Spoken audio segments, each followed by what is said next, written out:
সতত যুক্ত যিনি, যিনি ভগবানের সঙ্গে ঈশ্বরের সঙ্গে সর্বদা যুক্ত হয়ে রয়েছেন, ওই বুদ্ধিটা তাকে দেওয়া হয়।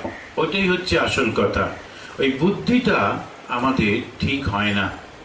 আমরা বেশিরভাগ সময় ওই ভুল করে ফেলি, নিজে বুদ্ধিমান মনে করি, কিন্তু প্রভু যদি কৃপা করে বুদ্ধি না দেন, ঈশ্বর যদি কৃপা করে বুদ্ধি না দেন, তাহলে সেই বুদ্ধিটা ভুল হয়ে যেতে পারে।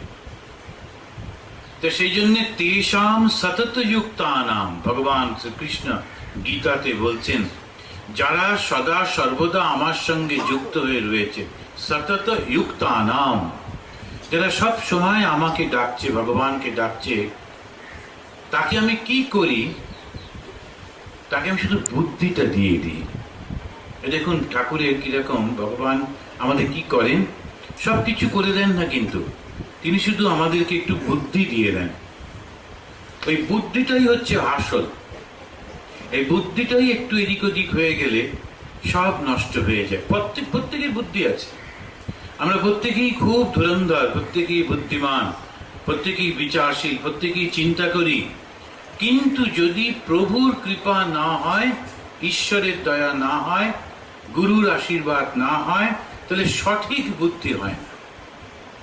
আপনার বাড়ির ছেলে, আমার বাড়ির ছেলে, কিন্তু যদি বুদ্ধি বিভ্রান্ত হয়, তখন সে বিপথে চলে যায়। তার দাদা, তার মা, তার ভাই, তার বাবা, তার কাকা, তার আত্মীয় স্বজন, বন্ধু বান্ধব সবাই তাকে বোঝাচ্ছে, কিন্তু তার মনে হচ্ছে এরা সব ভুল বলছে, আমি যা ভেবেছি ঠিক করছি।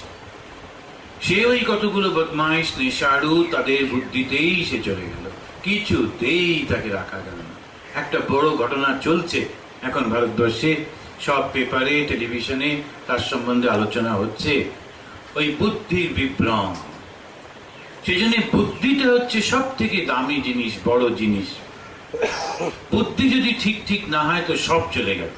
সেই জন্য ভগবান কি বললেন, যে আমি তাকে সব কিছু দিয়ে দিই, তার জন্য সব করে দিই, এসব বলছেন না, কিন্তু বলছেন আমি তার বুদ্ধিটা ঠিক করে দিই। তেষাম সতত যুক্তানাম, সেই যে যিনি আমার সঙ্গে সদা সর্বদা যুক্ত হয়ে রয়েছেন, তাকে আমি ওই বুদ্ধিটা সঠিক দিয়ে দিই।